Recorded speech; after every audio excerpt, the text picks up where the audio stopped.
Bridges, man. Yeah. Bridges, and I'm most impressed with Bridges and Crowder.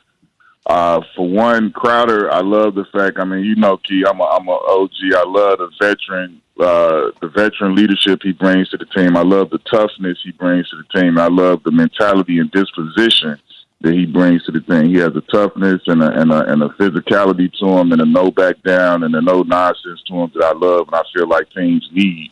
And then when you look at what Bridges is doing, to me, he's been an X factor between, you know, his defense, the length that he has, and the ability he has to impact Middleton defensively and some other guys. But I mean, his shooting and scoring and being that other guy who's just gonna make shots and make plays, whether it's a slash to the basket or offensive rebound or a great defensive play, he's just been very impactful in that X factor role, and they haven't really had an answer for him. One thing we keep hearing from this Sun squad, Q, is the accountability, the way that they are able to check one another, push one another. I know that's not something you can quite quantify when you look at a box score, but how special is it to have this young group that really just kind of has leaned into letting Chris Paul take the reins and show them how to get to the promised land? It's unbelievable. I really believe it starts with Monty, though. It was a really good clip last night in the game from a timeout when you could see DeAndre Ayton was kind of down on himself because this was probably the most he struggled to this point right now in the playoffs. He's been pretty dominant, had his way a lot, and he was having kind of a tough time. And it was great to see Monty have a great coaching moment with him, letting him know that, hey, you're disappointed in yourself right now because you set the bar so high. And don't think that you can't go out there and reach that level. But, you know, also don't believe that you have to do it statistically. You can go dominate the game and impact the game with your force. And it was just great to see him. He had his head down. He made him look up at him. He leaned into him. And you could tell that was really coaching. As a player, as a player, that's what you need, and that's what you love to see from your coaches. Speaking of coaching, Q, I want you to listen to something Stephen A. Said last night on SportsCenter after Game 2, something we have been talking a lot about on the Bucs side of things with Mike Budenholzer. And I just want to get your reaction to it, but first take a listen to it. Here's Stephen A. You see Devin Booker hitting shots early, okay, from three-point range, and assistant coaches are looking to talk to Budenholzer, and Budenholzer's not even listening to them, okay? He's not making any in-game adjustments. That was a pivotal problem as far as I'm concerned. We can look at Drew Holiday and no 7 for 21 shooting. He was absolutely awful offensively. Middleton, he really needs to look in the mirror. When Pat Connaughton has more points than you coming off the bench, he had 14, you had 11, even though you took 6 more shots. That's incredibly problematic. You waste an effort from Giannis Antetokounmpo, who was nothing short of sensational, and primarily because you didn't make the necessary in-game adjustments. It's like any time you throw a monkey wrench into the plan that Budenholzer had coming into it, then he seems to be a bit flummoxed. Now, we look at players and we say, well, they got to make shots, right? You talk about Middleton, he's got to make shots. Drew Holiday's got to make shots. Giannis can't do it all by himself. But what Stephen A. is saying, and a lot of people say this about Budenholzer, is that adjustments-wise, he has not been good. As a player, do you look to your coach and say, hey, what are we doing? And if he doesn't make an adjustment, does that affect the team's mentality? I can't say that I'm arguing with some of the stuff you just said. And if I'm a player, we do look to our coaches for the adjustments, but I feel that Coach Bud, he made adjustments from game 1 to 2, but I think the key word in that sentence was in-game adjustments, and that's what we haven't seen him do. Because I think I applaud him for the way and the style in which he switched guarding the pick and roll last night. They started off very aggressive with Chris Paul and anybody in the pick and roll, but the thing was they were getting over the pick and roll and fighting through and staying with them. But the thing that I think stands out when they talk about in-game adjustments was that they, to a fault, they stuck to the plan. Sometimes you would see the screen, a few steps over half court, which is way too high to be fighting over a screen or getting over. At that point, you should redirect and go under because he's too high. Unless it's Steph Curry or somebody pulling up from half court, you shouldn't be going over a screen out there. And they continue to do that, deep into the second half after Phoenix adjusted and playing it differently, they continue to fight over. And that's where Chris Paul began to shake loose a little bit and get to his mid-range and get downhill. And I think that was a point where it really stuck out to me. He's not changing up. He's not making in-game adjustments with this. Quentin Richardson joining us here this morning on Keyshawn, J. Will, and Zubin. Q, let me ask you this question because Han seems to, I don't know, he's batting it around in his head a little bit and trying to convince me that certain things could happen. Chris Paul wins the championship, ride off into the sunset. His deal is up. He can exercise out. Does he go back to Los Angeles and team up with LeBron James and Anthony Davis and back home in L.A. where his family is at, or does he stay in Phoenix to ride this thing all the way out? Call me crazy, man, but I think he stays put, especially if they win a championship. I mean, I don't see how you walk away from defending the title in the same place. And then some of these relationships and bonds that I feel like he's got. I feel like what he has with Monty Williams is what makes this season possible. The relationship that him and Devin Booker, bonded right away and hit off. I think that's why they're able to have this season. And the same thing with DeAndre Ayton. I think those things will be too much. I think as long as everything contractually works out the way he wants it to, I think all of those other things, especially if they really win the title, I don't see him going anywhere. See, I would think that's his out, right? Got your ring. That would be the out. If they don't win the championship, I feel like I still maybe owe you some time. But I got you your ring, and now it's like let me just finish up playing with LeBron, playing in LA, right closer to home. But again, as Key always says, that's why I'm a reporter and not a player. I think of it always as for the story. What's the better story? But Q, I just want to shout out your podcast, Knuckleheads Podcast. You and Darius Miles. It's a must listen because it's a lot of fun. And I know you had LJ on recently, Grandmama telling those stories. It's always a good listen. So we always love having you on. Thanks, my man. All right, Q. Thanks for waking up early, Q. All right, Quentin Richardson again, a Clipper. On Monica McNutt in with Key. And yes, that weather is miserable today, but we do have a trophy. We do have some bling on the set right now. You can see it on ESPN2, our Market Madness Championship trophy. It is, in a word, Key?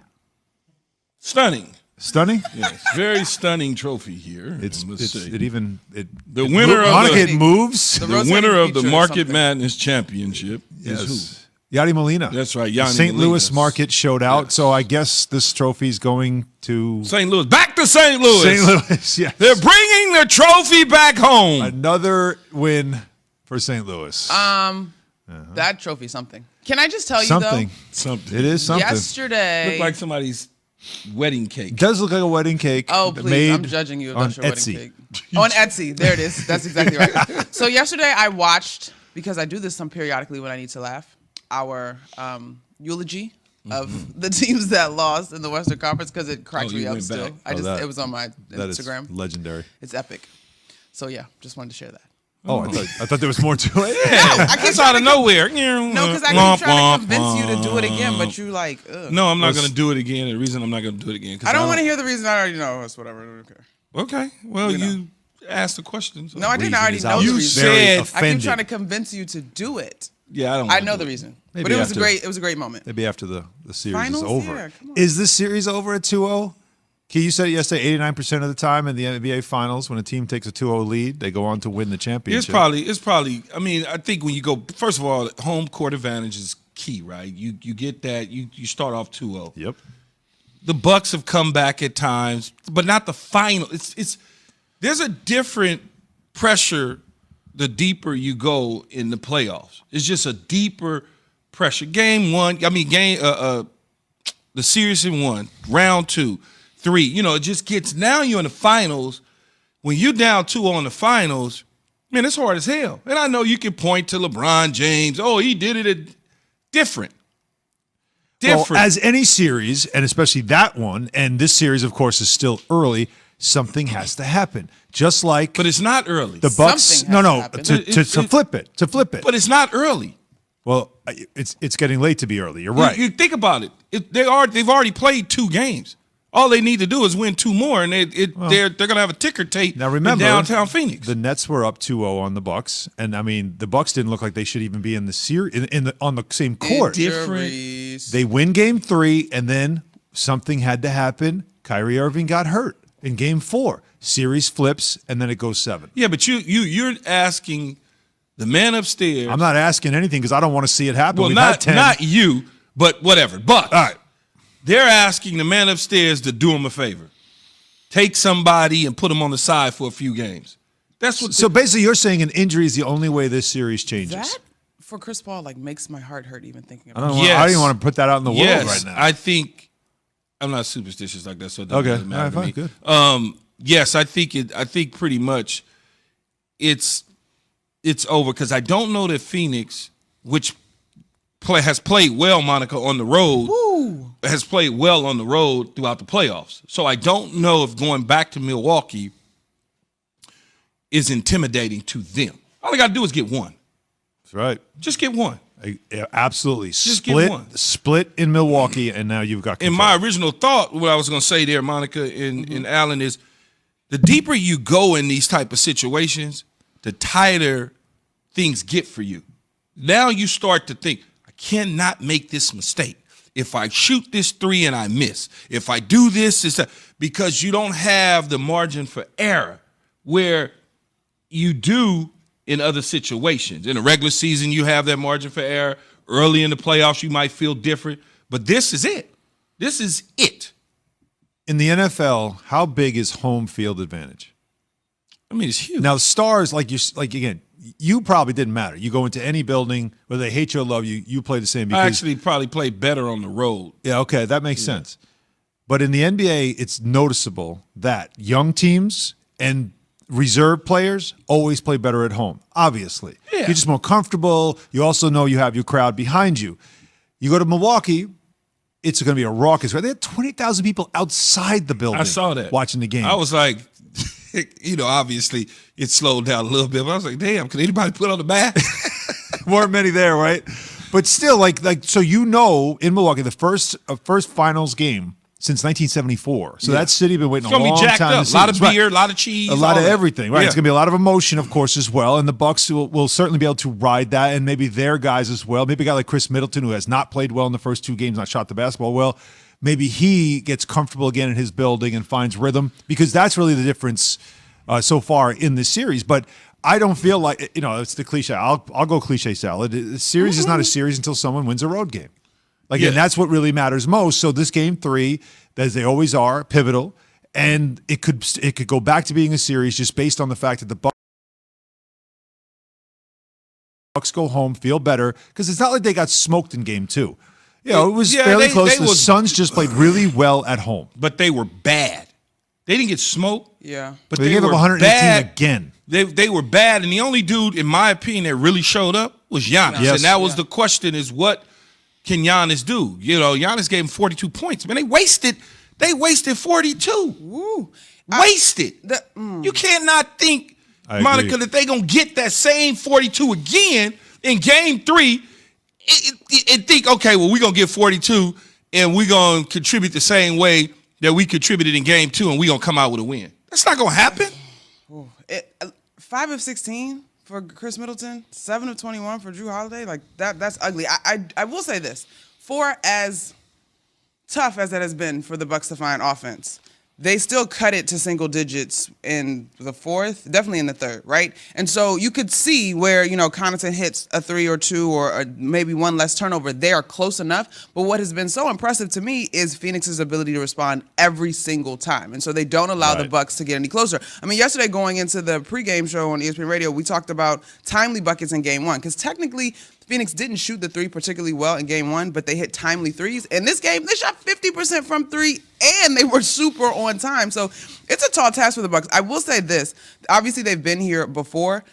Middleton, we know, plays better at home. Mm-hmm. I don't know if he plays that much better. And to Key's point, it just feels like Phoenix is the team that takes themselves with them wherever they go, and so they're not going to be fazed by going on the road. And when you mention Phoenix and you keep saying the team, right? I mean, you talk about definition of team. There's something special going on with this group. There's no doubt about it.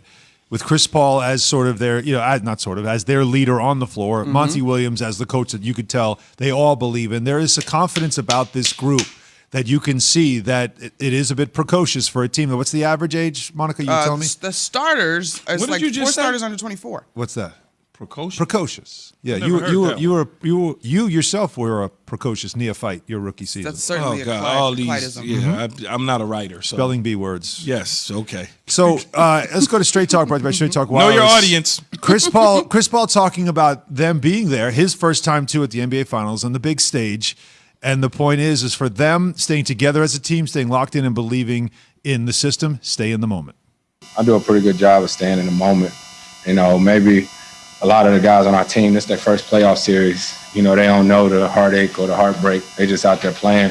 So for me, I know how quick things can change. I know how a possession or a play can change the dynamics of an entire series. So for me, I don't get too high, I don't get too low. I just stay even keel. Wasn't always like that, but I know that these situations don't happen every day. I love he acknowledged the fact that early in his career he probably wouldn't be able to stay even keeled, but after his experience he can, and that's the example he sets for the rest of the That's just growth. That's all that is. Like you said, all the heartbreak and the experience that he's gone through, now he can manage his emotions whenever that time comes up.